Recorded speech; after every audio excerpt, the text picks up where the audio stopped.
Welcome. My name is Dr. Christine Powell, and I'm an education therapist specializing in executive functioning. And I'm here today to share a little bit of information that hopefully will make your holidays a little less stressful. So, the holidays are upon us, and research shows that stress increases over the holidays. And according to the American Psychological Association, they said that people feel more stressed over the holidays than at any other time of the year. And this is because getting ready for the holidays means meeting social expectations, handling lots of responsibilities, which can make people feel stressed, which can affect families, and along with individuals feeling out of control and not able to control their emotions, thoughts, and behaviors necessarily. So in my work as an education therapist, I often work with students that have challenges with executive functioning disorders, but I have met some really powerful family providers that are modeling phenomenal executive functioning behaviors and that are helping their families just by really being exemplary individuals and showing up in a way that they are modeling for their children and for other individuals in their family appropriate executive functioning. They navigate challenges and they provide invaluable lessons to their children that are watching 100% of the time. So I want to share what executive functionings are. Executive functionings are like the CEO of our brain, and they're responsible for managing the cognitive behaviors that help us navigate daily life, from planning to organizing to controlling our impulses. Not another piece of cake. And they play a crucial functional role in our daily life as we're able to learn, work, and interact with our world. So I'd like to give you an exemplar, meaning a very good example of maybe an avatar of behaviors that I've seen parents use during the holidays to really help eliminate their stress. And I'm going to combine them all in one avatar, and I'll call her Sarah. So Sarah is juggling a two children home. She's a part-time in part-time employment, and as the holiday chaos implodes upon her, she feels responsible as the mother of the home to kind of hold things down. And despite the unpredictability of the system, she's found ways to support herself and her school-age children with executive functioning. So the first one, and the first skill that she uses, is time management. So her strategy is to create a visual schedule for the holiday activities to increase awareness and reduce procrastination.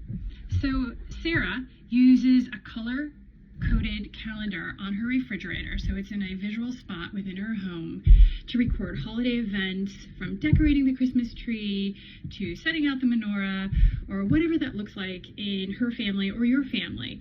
You've put it on a calendar, and by involving her children in this scheduling, they're not only become more organized, but also learn the importance of managing their time effectively. So if it's on the calendar and you're saying this is when it's going to happen, they have an idea of what that looks like regarding forward planning. So the next thing Sarah does is the planning, not just putting it on the calendar, but breaking down larger holiday tasks into smaller, manageable, bite-sized pieces to make planning easier. So let me share what Sarah does.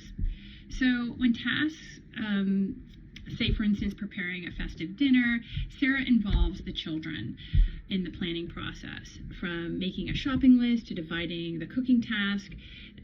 Children learn that the task can be broken down from really complex tasks, such as making a particular dish or side dish, to manageable parts, really fostering the learning of different skills. So we're stacking skills. You need to do one, then the other, and they happen in chronological order.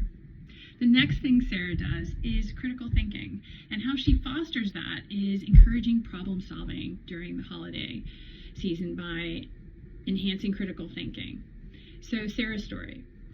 Sarah embraces the unexpected challenges of holiday preparations as opportunities for her and herself and her children to really critically think about some of the things that are happening.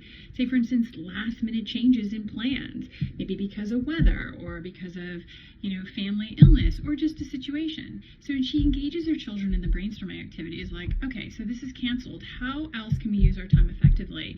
There's other things that we wanted to do. We looked at them on our calendar, but they just didn't fit.